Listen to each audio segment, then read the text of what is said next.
The gunshot echoed through Sweetwater Creek like thunder on a clear day, causing Harriet Lawson to flinch as she stared down the barrel of Benjamin Taylor's pistol, the very man who had promised her the world but delivered only devastation. "I ain't asking again, Harriet," Benjamin snarled, his once charming face twisted with greed. "Where's the deed to your father's land? That gold mine is worth a fortune, and I aim to have it." April 1876 had started as a season of hope for 20-year-old Harriet. Her father's recent passing had left her the sole heir to the Lawson Ranch, 300 acres of prime Wyoming Territory land, with a newly discovered gold vein running beneath it. Benjamin Taylor had courted her with sweet words and promises of security, proposing marriage barely 2 weeks after her father's funeral. Now she understood why. There never was any love, was there? Harriet's voice shook as she backed against the wall of her father's study, her honey-brown hair falling from its pins. "Everything you said was a lie." Benjamin's laugh was cold. "You were so eager to believe in romance, weren't you? A pretty little fool thinking a man would want you for anything other than your land." He cocked the hammer of his pistol. "I've been patient, but my investors are waiting. The deed, Harriet, now." The study door suddenly burst open with a crash. A tall figure filled the doorframe, silhouetted against the afternoon sun. Benjamin spun, firing wildly, but the stranger moved with startling speed, tackling him to the ground. They struggled fiercely before the newcomer delivered a decisive blow that rendered Benjamin unconscious. Harriet remained frozen, her chest heaving with panicked breaths as the stranger rose to his feet. Dust motes danced in the sunlight that illuminated his features, strong jaw covered in stubble, eyes the color of a summer storm, and a weathered Stetson pulled low over his brow. "You all right, miss?" His voice was deep and steady, with the slightest hint of a southern drawl. "He was going to kill me," Harriet whispered, her knees finally giving way as she sank to the floor. The man knelt before her, respectfully keeping his distance. "Name's Owen Weston. I heard the commotion riding by. Appears I arrived just in time." Harriet's world spun as the reality of Benjamin's betrayal crashed over her. "He only wanted my father's gold mine. Everything he said, every promise." Tears streamed down her face as she fought to maintain composure. Owen's expression softened. "Men like him are why decent folks can't feel safe." He glanced at Benjamin's unconscious form. "Sheriff needs to hear about this." "The sheriff is his cousin," Harriet said bitterly. "There's no justice for me in Sweetwater Creek." Owen stood and offered his hand. "Then we need to get you somewhere safe before he wakes." Harriet hesitated, studying the stranger's face. "How do I know I can trust you? I've made that mistake once already." The cowboy's eyes held steady on hers as he replied simply, "Then trust me instead." Something in his gaze, a sincerity that Benjamin had never possessed, made Harriet place her trembling hand in his. "The deed," she said suddenly, remembering. "I need to take it with me." She hurried to her father's desk, prying loose a hidden panel to reveal the document that had nearly cost her life. As she tucked it securely into her bodice, shouting erupted from outside. Benjamin's associates had arrived. "No time to pack," Owen said grimly. "We ride now or not at all." Harriet cast one final glance at the home she'd known all her life, then followed Owen through the back door. His horse, a magnificent chestnut stallion, waited patiently in the yard. "Can you ride?" Owen asked, already checking his saddle. "Since before I could walk," Harriet replied, hurrying to the stable where her gray mare nickered in greeting. Minutes later, they thundered away from Sweetwater Creek, the sound of pursuit not far behind. Harriet's heart raced as they entered the dense pine forest that marked the edge of her father's property. She was fleeing with a stranger, leaving everything behind, and yet somehow felt safer than she had in weeks. As they navigated a steep, rocky trail that would confuse their tracks, Owen called over to her, "There's a place about 20 miles north of Friend's homestead. We can rest there before deciding your next move." "My next move," Harriet shouted over the wind rushing past her ears. "What next move?" "I've just lost everything." "No, Miss Lawson," Owen replied, his eyes briefly meeting hers. "You've just escaped with what matters most, your life and your freedom." The words settled over Harriet like a promise as they rode deeper into the wilderness, leaving behind the life she knew and heading toward an uncertain future. The sun hung low in the western sky by the time they reached the homestead Owen had mentioned. It was a modest cabin nestled against a rocky hillside, with smoke curling from the chimney. An elderly man with a silver beard emerged from the doorway as they approached, a shotgun held casually in the crook of his arm. "That you, Owen?" the man called out warily. "It's me, Edgar," Owen replied, dismounting in one fluid motion. "Got a situation that needs your help." Edgar's eyes narrowed as he studied Harriet. "Taylor's fiancé, the Lawson girl." Harriet stiffened in her saddle. "I am not his fiancé, not anymore." "Ben Taylor showed his true colors," Owen explained, helping Harriet down from her horse.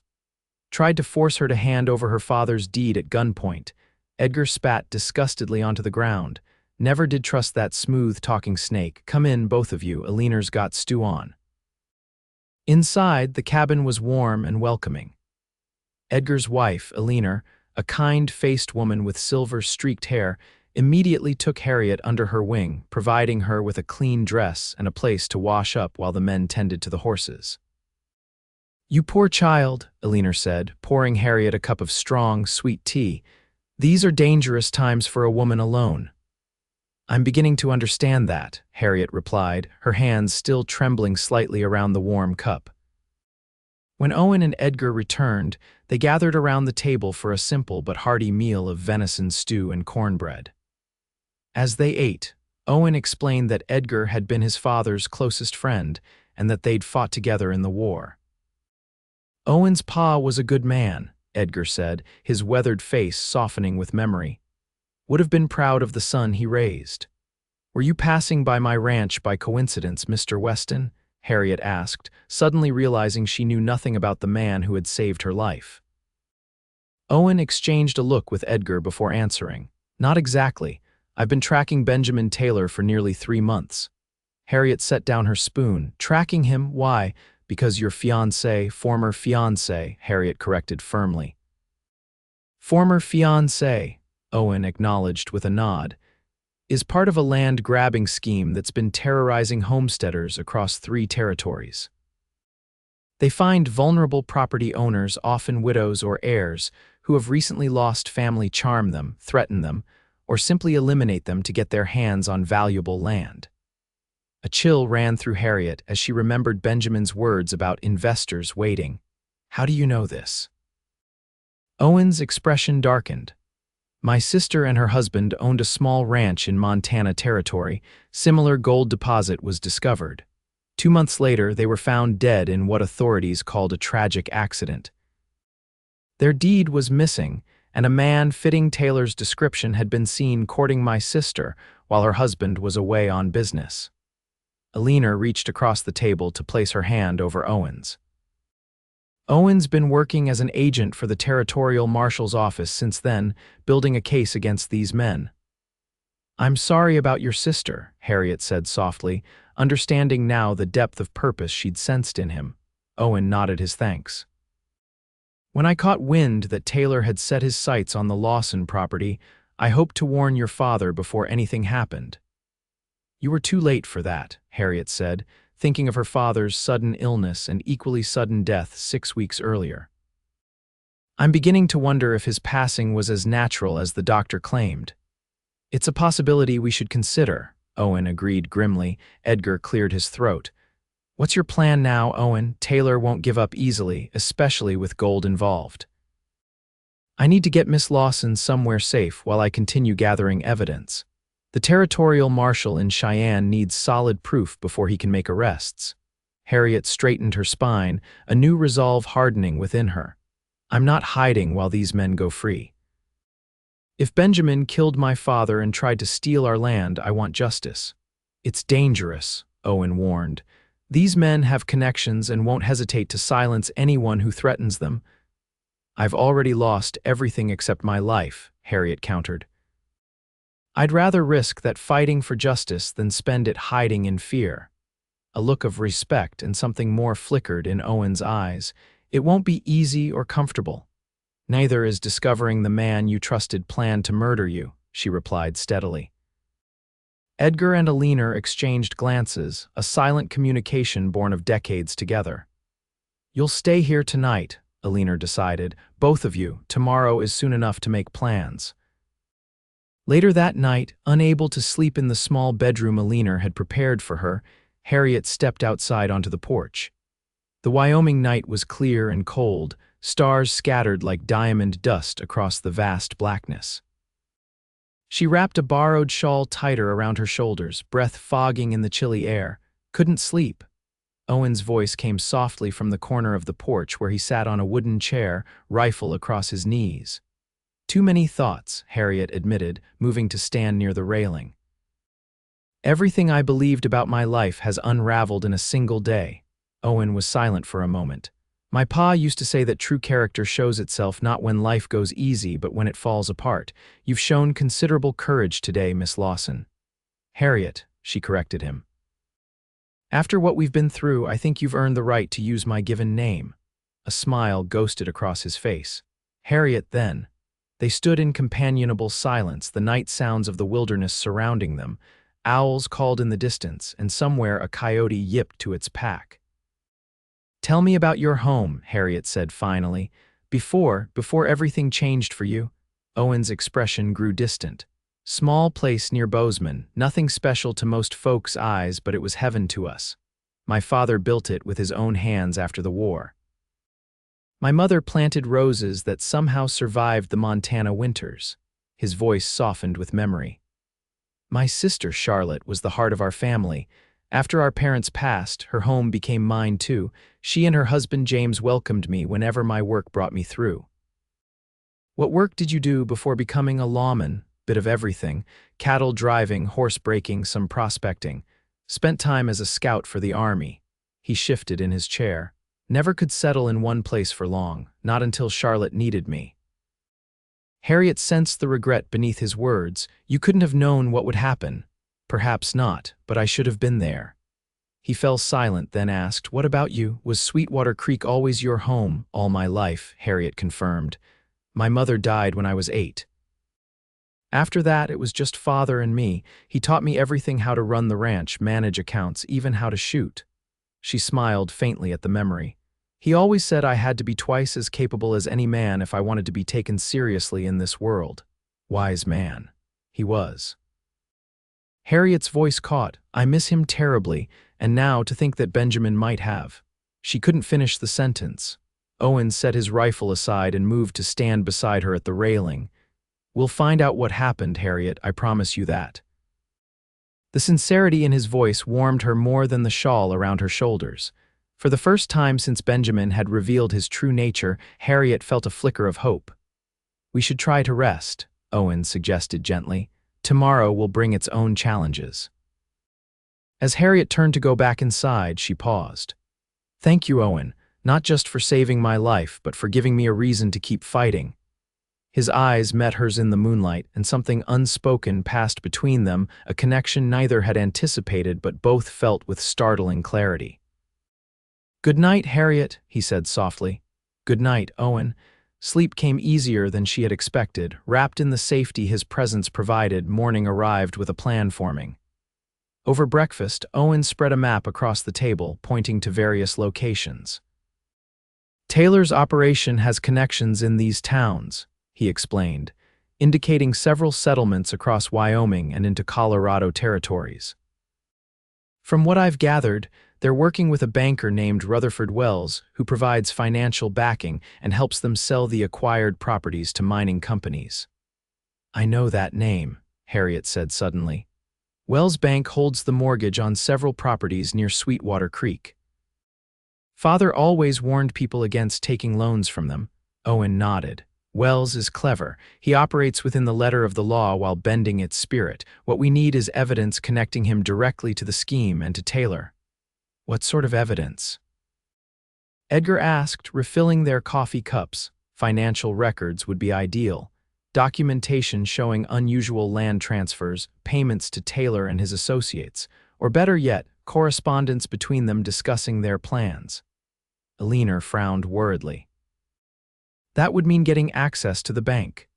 Exactly, Owen confirmed, and the main branch is in Cheyenne, where Wells himself works. Harriet studied the map thoughtfully. Cheyenne is also where the territorial marshal's office is located, isn't it? It is, Owen replied.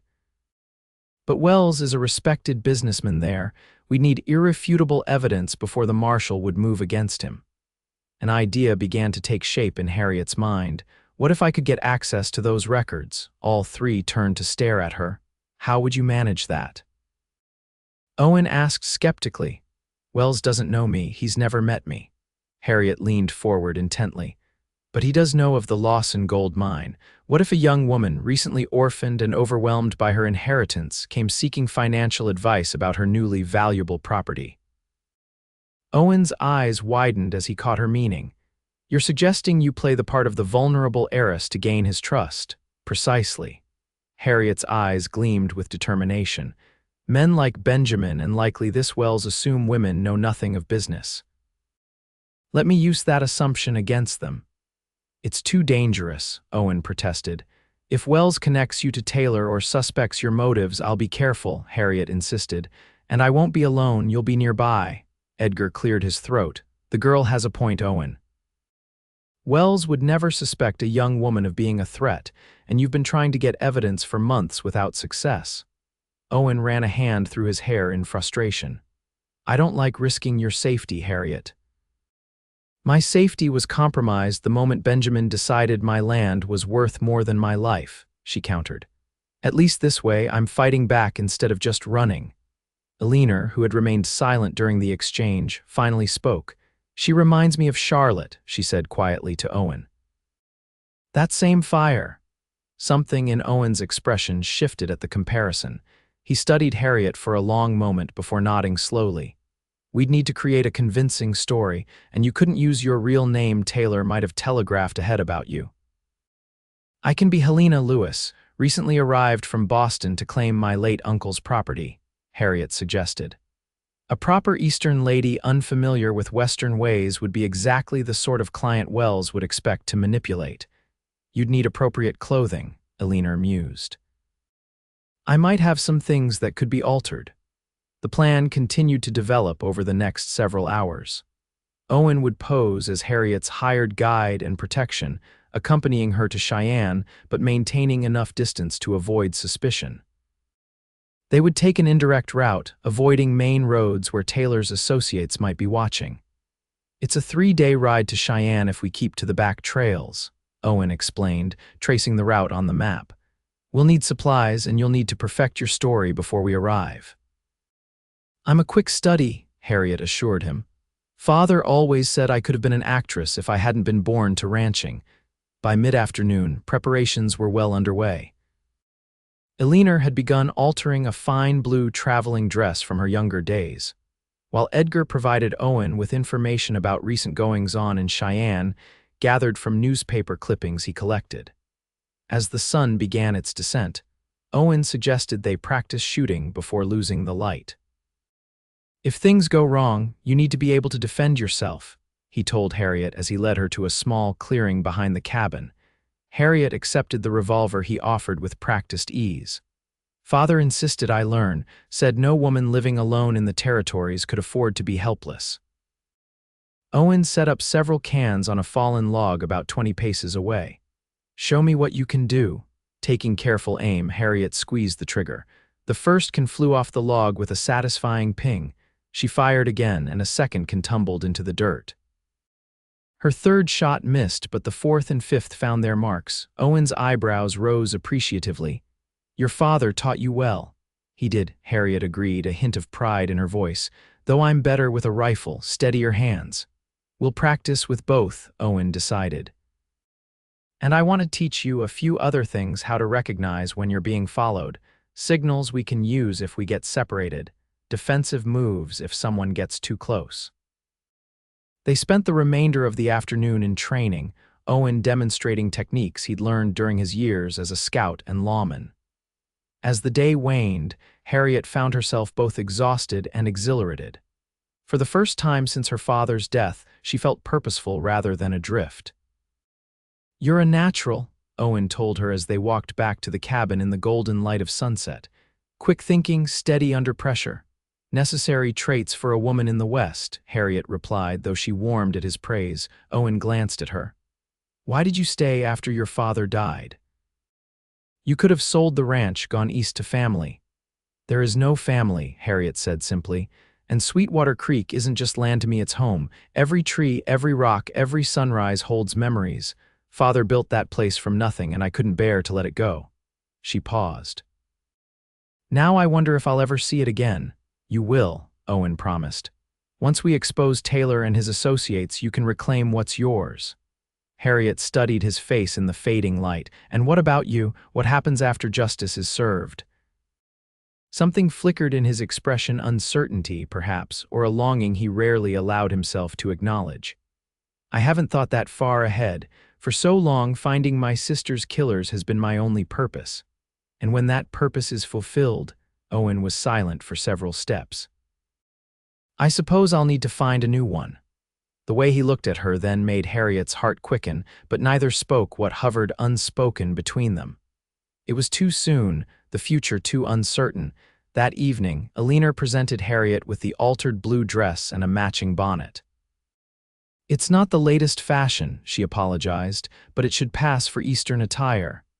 It's perfect, Harriet assured her, running her fingers over the fine wool. I don't know how to thank you both for everything you've done, Edgar waved away her gratitude. Any friend of Owen's is family to us. Charlotte would have done the same. Later, after Edgar and Alina had retired for the night, Harriet and Owen sat at the table finalizing details for their journey. The lamp between them cast a warm glow across the map and papers scattered across the wooden surface. We should leave at first light, Owen said, making notes in a small leather journal. Traveling as Helena Lewis and her guide, will avoid the main roads but stop at Pine Ridge Station tomorrow night. It's a small-way station but respectable enough for a lady to stay without raising eyebrows. And what name will you use? Harriet asked. Owen Wilson. Close enough to my real name that I won't forget to answer to it, but different enough to avoid immediate recognition. Harriet nodded, committing the details to memory. And once we reach Cheyenne, the Silver Dollar Hotel is where most respectable business is conducted.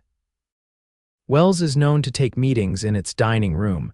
You'll need to establish yourself there, then seek an introduction through proper channels. I'll make discreet inquiries about Taylor's whereabouts and reconnect with some contacts in the marshal's office. We'll meet privately to share information. They continued planning until the lamp burned low, anticipating potential complications and preparing countermeasures. Through it all, Harriet was struck by Owen's methodical mind and attention to detail so different from Benjamin's impulsive charm and grandiose promises. You should rest, Owen finally said, noticing her stifled yawn. Tomorrow begins early. As Harriet rose to go to her room, she hesitated. Owen, how did you know when we first met and I said I couldn't trust you? You seemed so certain I should. A faint smile touched his lips. I didn't know, but trust has to start somewhere, Harriet. Sometimes you just have to offer it and hope it's not misplaced. I'm glad I took that risk, she said softly. So am I. Dawn broke clear and cold the next morning as they prepared to depart. Alina provided them with food for the journey, and Edgar offered Owen a spare pistol for Harriet to carry concealed in her skirts. Godspeed, Edgar said gruffly as they mounted their horses. Send word when you can. With promises to return safely, Harriet and Owen set off toward Cheyenne and the dangerous game that awaited them there. As the homestead disappeared behind the rolling hills, Harriet felt a curious mixture of fear and excitement. She had lost so much in such a short time, and yet somehow felt more alive than she had in years. They rode steadily through the morning, keeping to sheltered valleys and forest paths where they were less likely to be observed. Owen remained vigilant, frequently checking their back trail and occasionally stopping to listen to the wilderness around them. Is it always like this for you? Harriet asked during one such pause. Always watching, always alert. Becomes second nature after a while, he replied, scanning the horizon. The territories are beautiful but unforgiving. Letting your guard down can be fatal. As the day progressed, they fell into a comfortable rhythm. Owen shared stories of his travels across the West, descriptions of landscapes so vast they defied comprehension, encounters with remarkable people from countless walks of life, adventures both harrowing and humorous. In turn, Harriet spoke of her life at Sweetwater Creek, the seasonal rhythms of ranching, her father's wisdom and humor, her dreams of expanding their operations before gold was discovered. By mid-afternoon, dark clouds began gathering on the western horizon, and the wind carried the scent of approaching rain. Owen guided them toward a rocky outcropping that would provide shelter. "We'll wait out the worst of it here," he decided, helping Harriet dismount. "Pine Ridge Station is still a few hours' ride, but we should reach it before nightfall if the storm passes quickly." They had just secured the horses in the lee of the rocks when the first heavy drops began to fall. Owen led Harriet to a shallow cave formed by an overhanging ledge where they spread a canvas ground sheet from his supplies. The storm arrived in earnest, sheets of rain obscuring the landscape beyond their shelter. Thunder rolled across the sky and lightning illuminated the darkened afternoon in brilliant flashes. "Spring storms can be fierce but usually blow through quickly," Owen assured her, unpacking some of Alina's provisions. "Might as well eat while we wait." They shared a simple meal of bread, cheese, and dried venison. Harriet found herself surprisingly comfortable despite the wild weather and uncertain circumstances. There was something reassuring about Owen's steady presence, a calm confidence that didn't need to announce itself. "May I ask you something personal?" she ventured as they watched the rain. Owen nodded, his expression open. "After what happened to your sister, how do you keep going? How do you find the strength to pursue justice rather than simple revenge?" It was a question that had been on her mind since learning his story. Her own anger toward Benjamin was raw and visceral, more vengeance than justice in its nature. Owen was quiet for so long that Harriet thought he might not answer. When he finally spoke, his voice was contemplative. "At first, it was revenge that drove me. I wanted Taylor and his associates to suffer as Charlotte had suffered." His gaze remained on the falling rain. "But that kind of hatred, it consumes you from within, makes you someone you don't recognize." "What changed?" "I met the family of another victim, elderly couple who'd lost their son to these land thieves. They spoke of justice with such dignity, such faith in something larger than their own grief." He turned to look at her directly. "Revenge might satisfy me for a moment, but justice serves everyone who's been harmed and prevents future victims. Charlotte would want that more than vengeance." Harriet absorbed his words, recognizing the wisdom in them even as her heart still cried out for retribution against Benjamin. "I'm not sure I have your strength," she admitted. "You do," Owen said with quiet certainty. "I've seen it in you already." The rain began to slacken, sunlight breaking through in patches between the clouds. As they prepared to continue their journey, Harriet found herself studying Owen when he wasn't looking, the competent way he moved, the kindness evident in his interactions with both humans and animals, the integrity that seemed woven into his very being. So different from Benjamin, whose charm had masked a hollow core. With Owen, she sensed the opposite, a man who deliberately understated his qualities rather than exaggerating them. They reached Pine Ridge Station as dusk was falling, the modest way station glowing with lamplight against the darkening sky. It consisted of a main building housing a dining room and the station manager's quarters, with a separate structure containing rooms for travelers and a small stable for horses.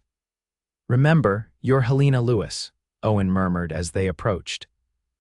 "Refined, somewhat naive about Western ways, but determined to manage your inheritance properly." Harriet nodded, straightening her posture and adopting the slightly aloof expression she'd observed in Eastern visitors to Sweetwater Creek. "And you're my hired guide, Mr. Wilson, respectful but not overly familiar." The station manager, a portly man named Silas Jenkins, welcomed them effusively. Travel had been light since the recent rains had mudded the roads, and he was clearly pleased to have paying customers. "We have plenty of rooms available, Miss Lewis," he assured Harriet after Owen had made the introductions. "Simple accommodations, but clean and proper. My wife sees to that herself." "That will be satisfactory," Harriet replied in the slightly formal tone she'd adopted for her character. "Mr. Wilson has assured me of your establishment's respectability." "Oh, most respectable indeed," Jenkins nodded vigorously. "We've hosted territorial officials, even a circuit judge last autumn. Dinner will be served within the hour, venison stew and fresh bread tonight." Owen arranged for their rooms, one for Miss Lewis, and a simpler one for himself at the end of the hallway, and saw to stabling their horses. When they reconvened in the dining room, 3 other travelers had arrived. A cattle buyer heading to Laramie, a drummer selling patent medicines, and a quiet older man who introduced himself as a geologist surveying for the territorial government. Conversation over dinner was general and unexceptional. Harriet played her role perfectly, asking appropriately naive questions about the territories and expressing genteel surprise at some of the more colorful anecdotes shared by the cattle buyer. Owen maintained a respectful distance, eating efficiently and responding only when directly addressed. After the meal, the medicine drummer attempted to engage Miss Lewis in further conversation, clearly taken with her beauty and apparent refinement. Harriet handled his attentions gracefully but firmly, pleading fatigue from the day's journey and retiring to her room. Owen lingered in the common area, ostensibly smoking a cigarette but actually gathering information. The cattle buyer proved to be a talkative sort, especially once Jenkins brought out a bottle of whiskey. "Been hearing strange things about land deals gone wrong near Sweetwater Creek," the buyer remarked after his second drink. "Fella I know lost his spread under mysterious circumstances. Said there was gold involved." Owen kept his expression neutral despite his internal alertness. "Lots of rumors about gold these days. Most turn out to be nothing but talk. This wasn't just talk. Fellow who bought the land had it producing within a month good yield too." The buyer leaned in conspiratorially. "Word is there's a whole operation targeting properties with mineral potential. Smart money says banker Wells in Cheyenne is backing it." "That's so?" Owen asked casually. "Seems risky for a respectable banker." The cattle buyer shrugged. "Man like Wells knows how to keep his hands clean while others do the dirty work, but folks notice patterns if they're paying attention." The conversation moved on to other topics, but Owen had gleaned valuable confirmation of his suspicions. Later, when the others had retired, he made his way quietly to Harriet's room and knocked softly. She opened the door immediately, still fully dressed and clearly waiting for him. "Did you learn anything?" she whispered, letting him in. Owen related the cattle buyer's comments as Harriet listened intently. "This confirms what we suspected about Wells," she said. "He's connected to the land scheme even if he maintains a respectable facade. It strengthens our case, but we still need documented proof," Owen cautioned. "Hearsay won't convince the marshal to move against a man of Wells's standing." Harriet paced the small room, thinking, what if there's another approach? If Wells is as calculating as he seems, he must keep records of these transactions somewhere, perhaps not at the bank itself, but in a private location. "Possible," Owen acknowledged, "but how would we discover such a place?" "By letting Wells believe I'm exactly what I'm pretending to be, a valuable new target." Her eyes gleamed with determination. "If I can gain his confidence, he might reveal more than he intends." Owen frowned. "You're suggesting putting yourself at even greater risk." "If he connects you to the Lawson property, he won't," Harriet insisted. "Helena Lewis is from Boston with property near Laramie, not Sweetwater Creek. The stories are different enough to avoid suspicion." They discussed possibilities late into the night, refining their plan for Cheyenne. When Owen finally returned to his own room, he found himself both impressed by Harriet's courage and increasingly concerned for her safety. The protectiveness he felt went beyond professional duty, a realization that troubled his sleep and filled his dreams with images of Charlotte's fate befalling Harriet. The next 2 days of travel passed without incident. They maintained their roles even when alone, practicing the behaviors and mannerisms that would make their disguises convincing in Cheyenne. Owen taught Harriet more about defending herself, while she helped him refine his understanding of banking practices based on what she'd learned from her father's business dealings. As they rode, the land gradually changed from rugged wilderness to more settled terrain. Farms and ranches appeared with increasing frequency, and the roads improved. By late afternoon on the third day, they crested a rise and saw Cheyenne spread before them in the valley below. Even from a distance, the territorial capital impressed with its size and development. Unlike the smaller settlements they'd passed, Cheyenne boasted substantial buildings, many constructed of brick and stone rather than wood. Church spires rose above the commercial district, and the Union Pacific Railroad cut a straight line along the southern edge of town. "It's larger than I expected," Harriet remarked, momentarily dropping her Helena persona. "Railroad made it boom," Owen explained. "And being the territorial capital brought government business. It's still rough in places, but the main streets are as civilized as anything east of the Mississippi."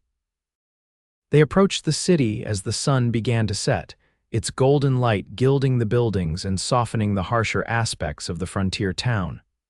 Following their plan, they separated at the outskirts. Owen would take a room at a modest boarding house in the less affluent section of town, while Harriet would establish herself at the Silver Dollar Hotel, the center of Cheyenne's business community. "Remember," Owen said quietly before they parted, "no unnecessary risks. We meet tomorrow at noon at the milliner's shop on Central Avenue to exchange information." "I'll be careful," Harriet promised. "You too." The Silver Dollar Hotel lived up to its reputation for elegance. The lobby featured polished wood, brass fixtures, and actual carpet imported from back east. The clerk at the front desk raised an eyebrow at a young woman arriving alone, but was quickly mollified by Harriet's refined manner and the cash she presented for a week's lodging in advance. "I'm expecting correspondence from my solicitor in Boston," she informed him in her most cultured voice. "Please ensure any telegrams or letters are delivered promptly." "Of course, Miss Lewis," the clerk assured her. "Will you be dining in our restaurant this evening?" "Yes, I believe I will." Harriet had decided that establishing her presence openly was the best approach. "I understand it's quite the gathering place for Cheyenne society." The clerk preened slightly. "Indeed, miss. The finest establishment in the territory, if I may say so. Many important business arrangements are concluded over dinner here." "How convenient," Harriet smiled. "As I have business matters to attend to myself." Her room was comfortable and well appointed by frontier standards, with actual wallpaper and a private washstand. After refreshing herself and changing into the blue dress Alina had altered for her, Harriet made her way to the hotel restaurant. The dining room hummed with conversation and the clink of silverware on china. Well-dressed men occupied most tables, with a smaller number of ladies present as wives or companions. Harriet was shown to a small table near the center of the room, a location that allowed her to observe most of the other diners while also being visible to them. She ordered a simple meal and ate with deliberate composure, aware of the occasional curious glances directed her way. A young woman dining alone was unusual enough to draw notice, especially one with her bearing and apparent refinement. Midway through her meal, she became aware of particular attention from a table occupied by several older gentlemen in expensive suits. One man, especially silver-haired with a neatly trimmed beard and piercing eyes, studied her with calculation barely disguised as casual interest. Harriet maintained her role, finishing her meal with unhurried dignity before requesting tea. As she was being served, the silver-haired man approached her table with the confidence of someone accustomed to deference. "Forgive the intrusion, miss," he said smoothly, "but I don't believe I've had the pleasure of seeing you in Cheyenne before. Rutherford Wells, at your service."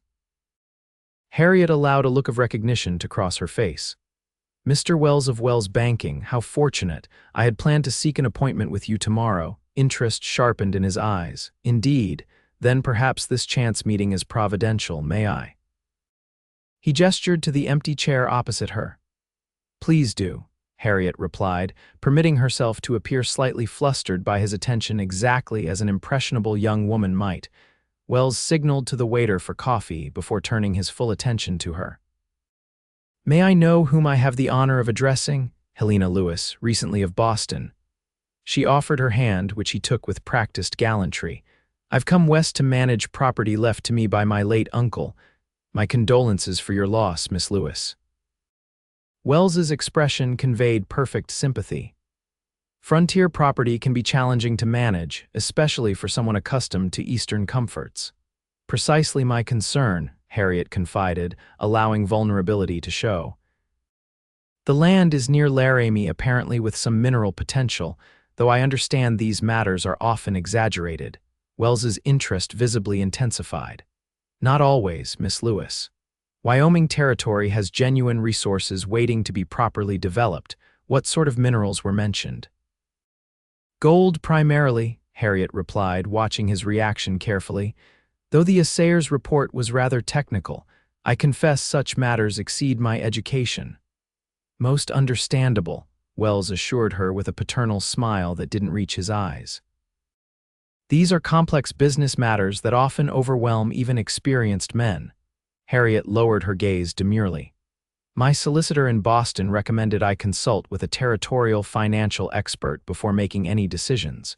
Your institution was specifically mentioned." Pride and calculation warred in Wells's expression. "Your solicitor shows good judgment. Wells Banking specializes in helping property owners maximize their assets' potential." "How reassuring," Harriet said with carefully crafted sincerity. "Would it be possible to schedule a more formal consultation? I've brought the relevant documents with me." "No need to wait for formalities," Wells replied smoothly. "I'd be delighted to review your situation personally, perhaps tomorrow morning, say 10 o'clock at my office." "That would be most convenient," Harriet agreed, mentally noting that this would still allow her to meet Owen at noon as planned. Wells produced a business card and handed it to her with a slight bow. "My private office entrance is on the side street, more discreet than the main banking hall, and we can speak freely without interruptions." "Thank you for your consideration, Mr. Wells." After a few more minutes of polite conversation, during which Wells probed subtly for additional details about her inheritance, he excused himself to rejoin his associates. Harriet remained for another half-hour, maintaining her composure while inwardly celebrating the success of their initial strategy. Wells had taken the bait even more quickly than they'd anticipated. When she finally retired to her room, Harriet allowed herself a moment of elation. Then, practical again, she began preparing the forged documents. Owen had helped her create property descriptions vague enough to avoid immediate suspicion, but detailed enough to appear legitimate, with hints of significant gold deposits that would appeal to Wells's greed. The next morning, Harriet dressed with particular care, selecting a conservative but fashionable ensemble that suggested Eastern refinement without ostentation. She arranged her honey-brown hair in a simple but elegant style, completing the image of a respectable young woman of means. At precisely 10 o'clock, she presented herself at the side entrance Wells had indicated. A discreet brass plaque identified it as private consultations, and the door was opened immediately by a somber clerk who had clearly been instructed to watch for her arrival. "Miss Lewis." "Mr. Wells is expecting you. Please follow me." The private office suite was richly appointed, with leather-bound books lining the walls and a massive mahogany desk dominating the space. Wells rose as she entered, gesturing to a comfortable chair positioned before his desk. "Miss Lewis, how delightful to see you again. I trust you found comfortable accommodations at the Silver Dollar." "Most satisfactory," Harriet assured him. "Cheyenne is more civilized than I expected." "We pride ourselves on maintaining Eastern standards of refinement," Wells replied, seating himself. "Now, you mentioned documents regarding your inheritance." Harriet removed a portfolio from her reticule and handed it across the desk. "The deed, assayer's report, and my uncle's letter explaining the bequest. I'm afraid it's all rather overwhelming for me." Wells examined the papers with the practiced eye of someone accustomed to assessing value quickly. His expression remained neutral, but Harriet noticed a slight quickening in his breathing as he studied the assayer's report. "Interesting," he murmured. "These findings suggest considerable potential. Your uncle showed foresight in acquiring this property." "He was a shrewd businessman," Harriet agreed. "Unfortunately, I lack his acumen. My education focused on more traditional feminine accomplishments." Wells's smile was predatory beneath its veneer of kindness. "Many women in your position choose to sell such properties rather than manage them directly. The responsibilities can be quite burdensome." "That is one option I'm considering," Harriet admitted. "Though I'm concerned about receiving fair value, gold mining seems such a speculative venture." "Not necessarily, with the right expertise involved." Wells leaned forward slightly. "Wells Banking has connections with reputable mining concerns always seeking promising new claims. We might arrange an introduction for a modest commission, of course." "That sounds potentially advantageous," Harriet said thoughtfully, "though I would want to ensure any sale protected my interests adequately." Wells steepled his fingers. "Naturally. Perhaps if you would allow me to consult with certain associates about the property's potential value. With your permission, I could make discreet inquiries that might result in a generous offer." "I would appreciate your guidance," Harriet replied with calculated hesitance. "Though I'm in no rush to make a final decision, my solicitor advised careful consideration of all options." "Wise advice," Wells conceded, though she detected impatience beneath his agreeable tone. "But opportunities in the territories move quickly. Hesitation often results in diminished returns." The consultation continued for nearly an hour, with Wells probing for additional information while attempting to convey urgency without appearing too eager. Harriet maintained her role perfectly, revealing just enough to heighten his interest while repeatedly emphasizing her need for more time and information. "I have several appointments in the coming days," she explained as their meeting concluded. "But perhaps we might speak again later this week." "I would value your further insights. My calendar is quite full," Wells replied, clearly reluctant to let her leave without a firmer commitment. "But for you, Miss Lewis, I'll make time. Shall we say Thursday morning?" "Perfect," Harriet agreed, rising gracefully. "I'm most grateful for your attention to my modest situation." Wells escorted her to the door himself, his solicitousness betraying his keen interest in her inheritance. As Harriet departed, she felt his eyes following her, calculating, assessing, already plotting how to separate her from her supposed property. The encounter had been a success, but it left her feeling slightly unclean, as though Wells's avarice had contaminated the air around him. She checked her pocket watch, nearly 11:30. Time to meet Owen at the milliner's shop as planned. The busy streets of Cheyenne bustled with midday activity as Harriet made her way towards Central Avenue. Merchants hawked their wares, cowboys fresh from the trail mingled with businessmen in suits, and ladies in fashionable attire navigated the wooden sidewalks with careful dignity. Despite her preoccupation with their mission, Harriet found herself appreciating the vibrant energy of the territorial capital. Mrs. Pemberton's millinery occupied a prime location near the intersection of Central and 17th Street.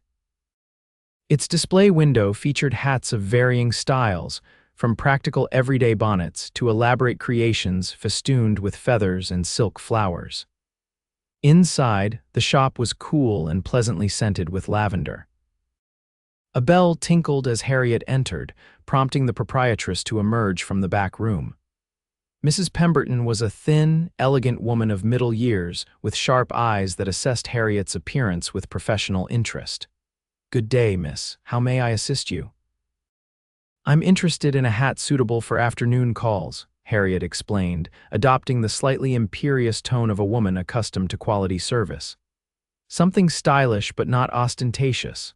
Of course, I have several pieces that might suit." The milliner gestured toward a display stand. "These newer arrivals reflect the latest Boston fashions." Harriet moved toward the indicated hats, positioning herself near the shop's rear corner as planned. A few minutes later, the bell rang again as Owen entered, now dressed in the attire of a respectable businessman rather than a frontier guide. Mrs. Pemberton turned to greet the new customer. "Sir, how may I help you?" "My wife requested I select a hat pin for her birthday," Owen explained smoothly. "Something elegant but practical." "An excellent gift," the milliner approved. "Our selection is here in this cabinet. Please take your time to examine them," as Mrs. Pemberton assisted another customer who had entered. Owen positioned himself near Harriet, both of them appearing to focus on their respective merchandise while speaking in low tones. "How did it go with Wells?" Owen asked quietly. "Better than expected," Harriet replied, pretending to examine a blue velvet hat. "He was eager and barely disguising it. I've arranged another meeting for Thursday." "Good. I've made contact with Marshal Davies. He's aware of complaints against Taylor's group, but lacks sufficient evidence for arrests." "Did you mention Wells's involvement?" Owen nodded slightly. "Davies has suspicions but needs proof of direct connection. Bank records, correspondence, anything documenting the relationship between Wells and the land thieves." Harriet described her meeting with the banker in detail, including his suggestion of introducing her to associates interested in mining properties. "That fits their pattern," Owen confirmed. "They identify valuable properties, approach the owners through Wells's respectable facade, then bring in Taylor and his men if the owner proves reluctant to sell. I've convinced Wells I'm considering a sale but need time to decide." Harriet replaced the blue hat and picked up a green one. "He was impatient but hiding it. Perfect. Keep him interested but non-committal." Owen selected a silver hat pin from the display. "I've discovered something else. Taylor arrived in Cheyenne 2 days ago." Harriet's fingers tightened on the hat brim. "He's here. Does he know about me?" Unclear. "He's staying at the Western Union Hotel and meeting regularly with a man named Victor Holloway, one of Wells's senior clerks. I'm watching them but keeping my distance." Their conversation was interrupted as Mrs. Pemberton approached, finding everything satisfactory. "Yes, thank you," Owen replied pleasantly. "I believe this pin will suit admirably." He presented his selection for wrapping. Harriet similarly indicated her interest in the green hat. As they completed their purchases, they arranged their next meeting the day after tomorrow at the small park near the courthouse. Outside the shop, they parted ways without acknowledgement, each heading in a different direction. Harriet's mind raced as she processed the news of Benjamin's presence in Cheyenne. The danger had suddenly become more immediate, but so had the opportunity to gather evidence against him and his conspirators. Returning to the Silver Dollar Hotel, she maintained her Helena Lewis persona while quietly observing the other guests and staff. If Benjamin was working with Wells, he might appear at the hotel, which seemed to be a hub for the banker's business activities. That evening, her vigilance was rewarded. As she dined in the hotel restaurant, she glimpsed a familiar figure entering with several well-dressed men. Benjamin Taylor looked much as she remembered, handsome in a conventional way, with carefully styled hair and an expensive suit. The sight of him sent a chill through her, but she controlled her reaction, turning slightly in her chair to obscure her face with a strategically placed potted palm. From her partially concealed position, Harriet observed Benjamin's party being seated at a large table across the room. Wells was among them, as was a thin, nervous-looking man she guessed might be Victor Holloway. They were joined by 2 rough-looking individuals whose frontier attire contrasted sharply with the businessmen's suits, likely enforcers rather than partners. Throughout dinner, Harriet maintained her disguise while watching the men's interaction.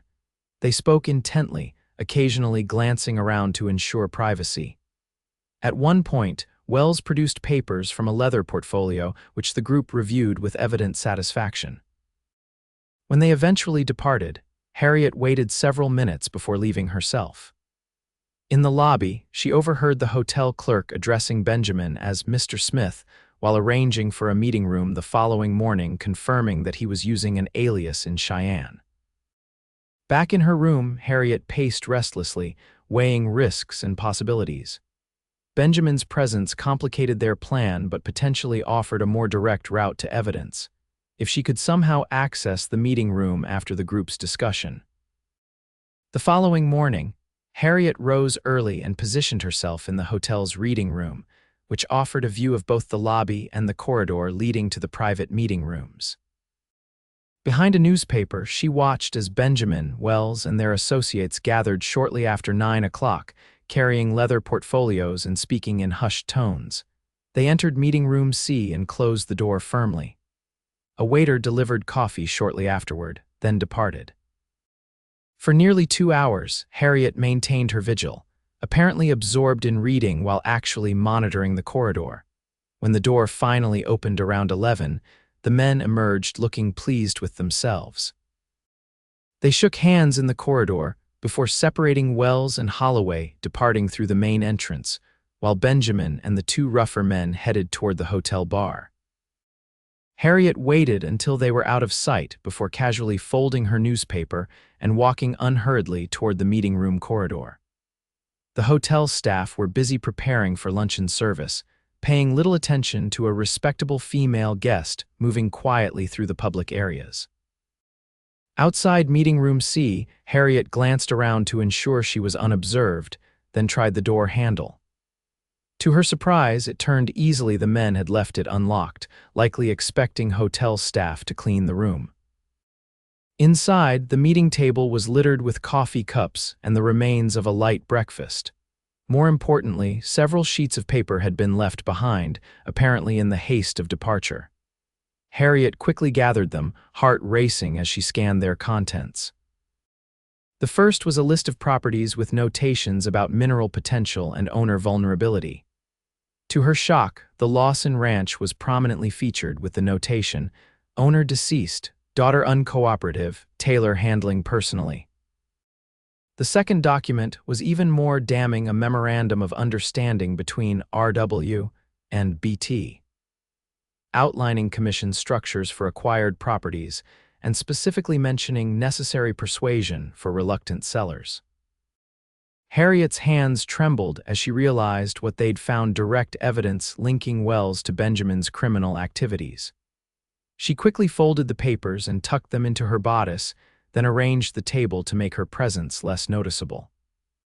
She was about to leave when voices in the corridor froze her in place. Benjamin and one of his associates were returning, their conversation becoming clearer as they approached. "Wells wants it handled by the weekend," Benjamin was saying. "That Lewis woman has property we need to complete the southern section." "What if she won't sell?" the other man asked. Benjamin's laugh was chilling in its familiarity. "They all sell eventually, one way or another." The door handle began to turn. In a moment of desperate inspiration, Harriet ducked behind the heavy velvet curtains covering the room's large window, pressing herself against the wall and barely daring to breathe. Benjamin and his companion entered, still talking. "Forgot my damn pocket watch," Benjamin muttered, moving to the chair he had occupied earlier. "Here it is.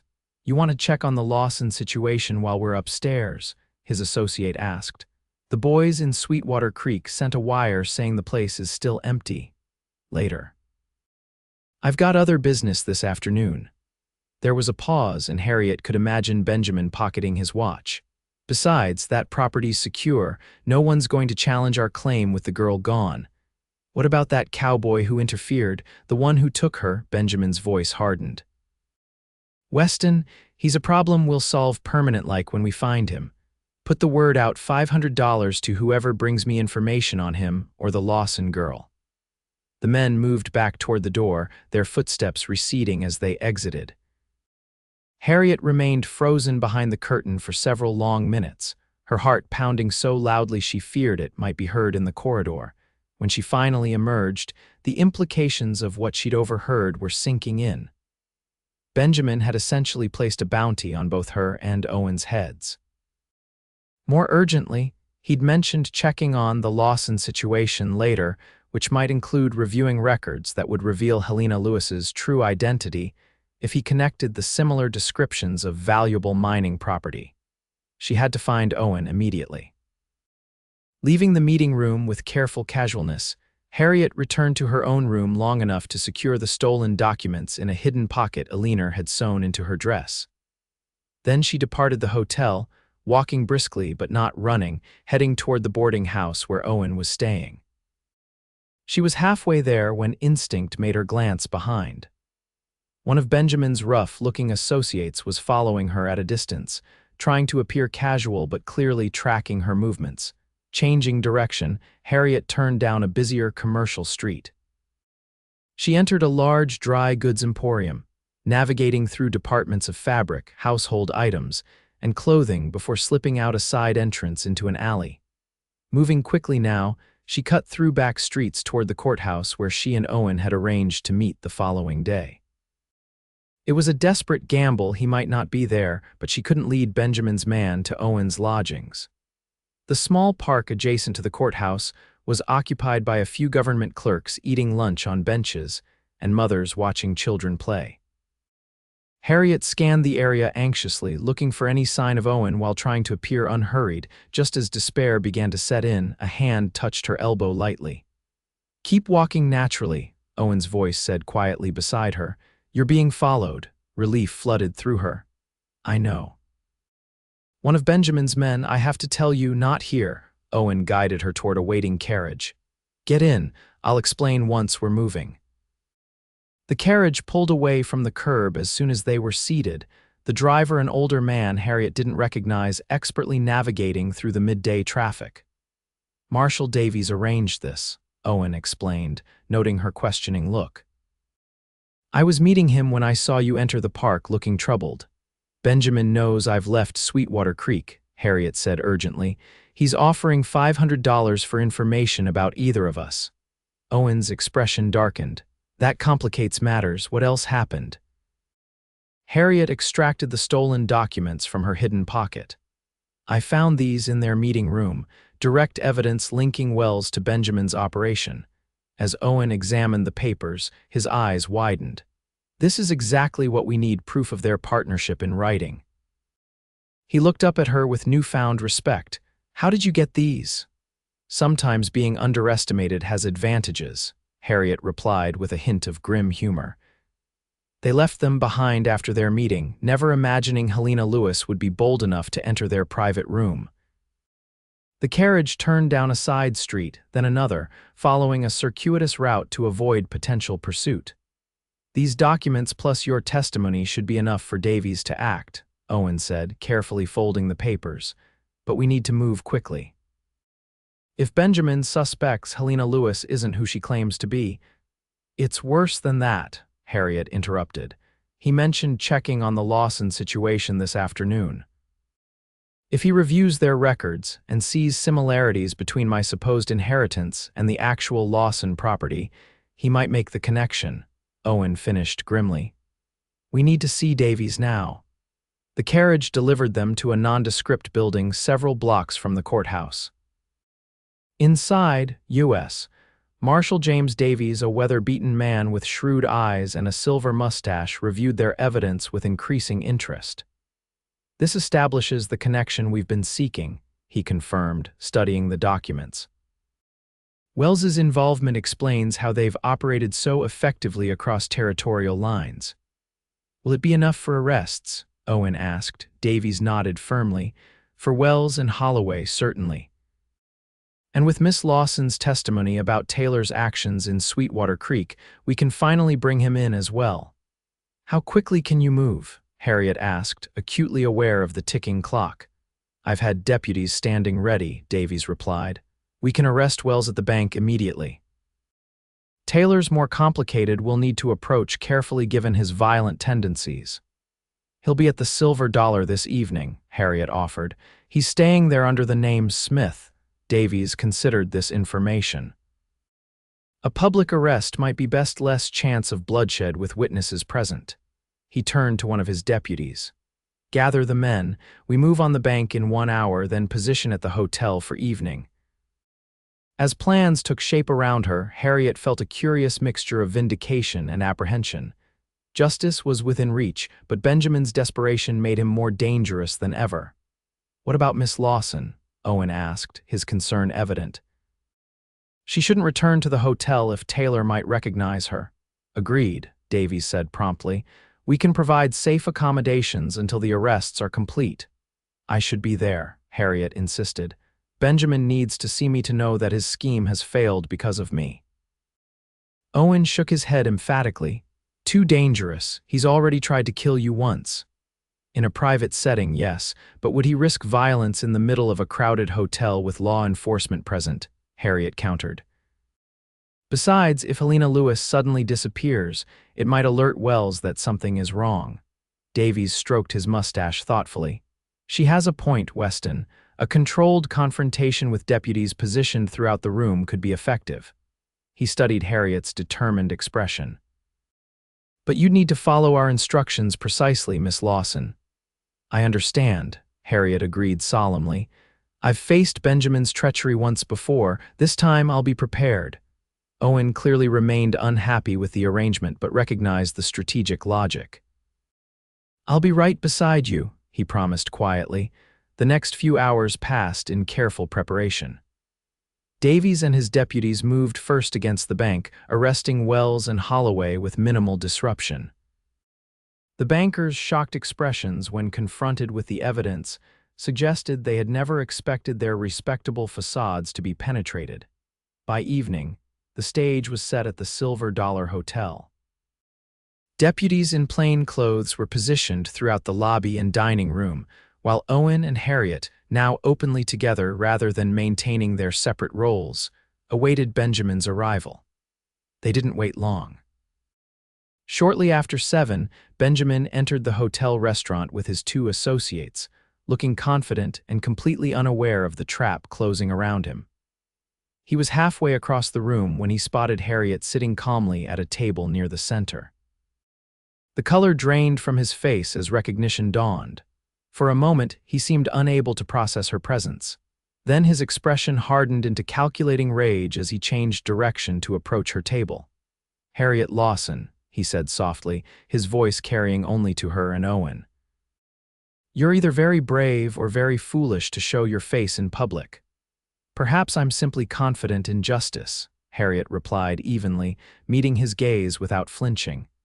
Your scheme has unraveled Benjamin. Wells and Holloway are already in custody. Benjamin's eyes darted to Owen, narrowing in recognition. Weston should have dealt with you permanently in Sweetwater Creek. Many men have tried, Owen replied coolly. None have succeeded. Benjamin's hand moved subtly toward his jacket, but before he could reach whatever weapon he carried, Marshal Davies appeared behind him. Benjamin Taylor, Davies announced clearly, you're under arrest for fraud, extortion, and attempted murder. I suggest you come quietly. Benjamin's associates began to back away, but deputies intercepted them smoothly. The other diners watched in fascinated silence as the drama unfolded in their midst. For one tense moment, Harriet thought Benjamin might risk violence despite the overwhelming odds against him. Something dangerous flickered in his eyes as he glanced between her and the marshal. It's over, Benjamin, Harriet said firmly. The truth about what you did to my father, to me, to all your victims, it's all coming out now. Perhaps it was the certainty in her voice, or the realization that his carefully constructed scheme had truly collapsed. Whatever the reason, the fight seemed to drain from Benjamin. His shoulders slumped almost imperceptibly as deputies moved in to take him into custody. You've made a serious mistake, Harriet, he said quietly as they led him away. Men like me have friends in high places. This isn't finished. Yes, Benjamin, she replied with calm dignity, it is. As the restaurant erupted in excited conversation around them, Owen reached across the table to take Harriet's hand. You were magnificent, he said softly, but I think I aged 10 years watching him stand over you. Harriet squeezed his hand, the adrenaline of confrontation giving way to profound relief. It's really over, isn't it? My father's land is safe. Benjamin and his associates will face justice. Thanks to your courage, Owen confirmed. Davies says the evidence is overwhelming. With multiple victims coming forward now that arrests have been made, they'll likely face considerable prison time. The realization of victory of justice served washed over Harriet in waves. For weeks, she had lived with fear, uncertainty, and the raw pain of betrayal. Now a future she could barely have imagined days earlier stretched before her. "What happens now?" she asked quietly. Owen's eyes held her steadily. "That depends on what you want, Harriet. Your home at Sweetwater Creek is yours again. You could return there, rebuild your life. And you?" The question carried weight beyond its simplicity. A smile touched his lips. "For the first time since Charlotte died, I don't have a clear purpose driving me forward." He hesitated, vulnerability showing beneath his usual composure. "Except, perhaps, a hope that I might have a place in your future if you wanted that." Harriet felt warmth bloom within her chest. "When we first met and I said I couldn't trust you, do you remember what you said? 'Then trust me instead,'" Owen recalled softly. "It was a promise you kept," Harriet said, her voice tender with emotion. "Every moment since then, you've been trustworthy in ways Benjamin never was." She turned her hand beneath his, interlacing their fingers. "I think I'd like to keep trusting you, Owen Weston, for a very long time." His smile deepened, reaching his eyes and transforming his habitually serious expression. "Sweetwater Creek could use a man who knows his way around horses and cattle, if the position's available." "I believe it is," Harriet replied, returning his smile. "Though the owner might require more than just professional services." "What might those requirements include?" Owen asked, leaning slightly closer. "Loyalty, honesty," her voice softened, "and perhaps in time, love." "Those terms are acceptable, Miss Lawson," Owen said gravely, though his eyes danced with happiness. More than acceptable, Davies approached their table, interrupting the moment but smiling knowingly at their clasped hands. "Taylor and his men are secured. We'll need you both to give formal statements tomorrow, but tonight you can rest easy." "Thank you, Marshal," Harriet said sincerely, "for everything." After Davies departed, Owen insisted on escorting Harriet back to her room to gather her belongings. "We should leave Cheyenne as soon as possible after the statements are recorded," he suggested. "Taylor may have been exaggerating about friends in high places, but prudence suggests not lingering." "I'm more than ready to see Sweetwater Creek again," Harriet agreed. "Though I wonder what condition we'll find it in." "Whatever awaits, we'll face it together," Owen promised. The journey back to Sweetwater Creek took 4 days of steady travel. They stopped again at Edgar and Alina's homestead to share news of their success and retrieve additional supplies. The older couple's delight at seeing them safe and now clearly attached to one another was evident in the tearful embrace Alina gave Harriet. "You remind me so much of Charlotte," the older woman whispered. "She would have adored you." "I wish I could have known her," Harriet replied sincerely. Edgar pulled Owen aside as they prepared to depart. "Found your purpose again, didn't you?" he asked gruffly, nodding toward Harriet. "A better one than vengeance," Owen acknowledged. "Charlotte would approve, I think, no doubt of it." Edgar clasped his shoulder firmly. "You deserve happiness, son. Don't let guilt rob you of it." As they rode the final miles to Sweetwater Creek, the familiar landscape stirred powerful emotions in Harriet. This was home, every hill, stream, and stand of pines part of her heritage and history. When they crested the last rise overlooking the ranch, she reined her horse to a stop, taking in the view. The main house stood intact, though showing signs of neglect. Several outbuildings had been damaged, likely by Benjamin's men searching for the deed or simply wreaking spiteful destruction. "It's still standing," she said softly. "We can rebuild the rest." Owen moved his horse alongside hers. "It's good land, strong bones to it like its owner." They rode down to the house together, alert for any lingering danger but finding only emptiness. Inside, furniture had been overturned and personal belongings scattered, but the structure itself remained sound. "They were looking for the deed," Harriet observed, surveying the chaos in her father's study with surprising calm. "Tore the place apart trying to find what was hidden in my bodice the whole time." Owen began righting overturned chairs. "We'll have everything back in order before long." They worked together through the afternoon, restoring basic order to the main rooms and assessing what supplies they would need from town. As sunset approached, Owen built a fire in the hearth while Harriet prepared a simple meal from provisions they had brought.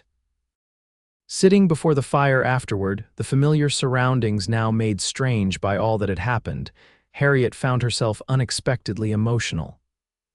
"I never thought I'd see this place again," she admitted, voice catching. "When Benjamin held that gun on me, I was certain my life was ending right here in this room." Owen moved to sit beside her on the settle.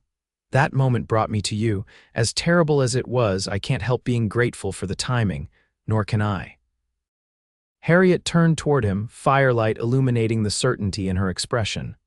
"I've lost much, but found something precious in return." Owen's hand came up to gently touch her cheek. "May I kiss you, Harriet Lawson?" Her answer was to lean forward and press her lips to his a kiss that began gently, but deepened with months of longing neither had fully acknowledged until this moment. When they finally parted, both breathless, Owen rested his forehead against hers. "I think I've been falling in love with you since that first day," he confessed quietly, "when you looked at me with such fierce courage despite your fear." "And I with you," Harriet replied, "when you offered trust instead of more pretty lies." They remained by the fire late into the evening, making plans for restoring the ranch and discussing possibilities for their future together. The gold mine would provide resources for improvements and expansion, though both agreed that ranching would remain the property's primary purpose. "Gold attracts the wrong sort of attention," Owen observed. "Better to develop it slowly, quietly, using the proceeds to build something lasting." Harriet nodded agreement. "Father always said the true value of this land wasn't what lay beneath it, but what grew upon it. The cattle, the crops, the life it sustains." "Wise man," Owen said, echoing his words from earlier. "I wish I could have known him." "He would have liked you," Harriet assured him. "Approved of your straightforwardness. He had no patience for artifice." Morning brought the beginning of true reconstruction. They rode to the nearest town for supplies and to send telegrams informing Marshal Davies of their safe arrival. The townspeople, who had heard rumors of Benjamin's arrest, greeted Harriet with mixture of relief and curiosity. The sheriff, Benjamin's cousin, was notably absent, having departed hastily upon news of his relative's legal troubles. Over the following weeks, Sweetwater Creek gradually returned to its former state and began to flourish beyond it. Owen's knowledge of ranching complemented Harriet's perfectly, and together they implemented improvements her father had long planned but never completed. They were married that autumn in a simple ceremony at the ranch, with Edgar and Alina making the journey to stand witness. Marshal Davies attended as well, bringing news that Benjamin and his associates had been convicted on multiple charges and sentenced to lengthy prison terms. Wells received 15 years, Davies informed them at the small reception afterward. Taylor got 20. The territorial judge was particularly incensed by the systematic nature of their crimes. "Justice served," Owen remarked, his arm around Harriet's waist as they stood together greeting their guests. "Thanks to both of you," Davies acknowledged. "Especially you, Mrs. Weston. Your courage made this possible." The name Mrs. Weston still sounded wonderfully new to Harriet's ears. She smiled up at her husband, still marveling at how completely her life had transformed in just a few months. "Worth every moment of fear," she said softly, meant for Owen alone. That night, as they stood on the porch of their home truly theirs now, in every sense Harriet gazed up at the same stars she had watched as a child, as a young woman, and now as a wife. "I've been thinking about trust," she said thoughtfully. "How difficult it is to rebuild after betrayal. Yet here I am, happier than I've ever been." Owen's arms encircled her from behind, his chin resting gently on her head. "Trust is a choice we make every day. Benjamin's betrayal taught you caution, but not cynicism. That's your strength, Harriet. You remained open to possibility despite having every reason to close yourself off." She turned in his embrace to face him. "You made that choice easy, Owen Weston. From that first moment when you offered yourself as worthy of trust, you never gave me reason to doubt." "And I never will," he promised, sealing the words with a kiss that spoke of commitment far beyond mere romance, a partnership founded on mutual respect, shared purpose, and deepening love. Sweetwater Creek flourished under their joint stewardship. The following spring brought new calves to the expanding herd, fresh growth to the repaired fields, and the discovery that their family would increase by one come autumn. When their daughter was born in October 1877, they named her Charlotte Eleanor Weston, honoring both the sister Owen had lost and the woman who had helped them find their way together. She had Harriet's honey-brown hair and Owen's storm-gray eyes, a perfect blending of them both.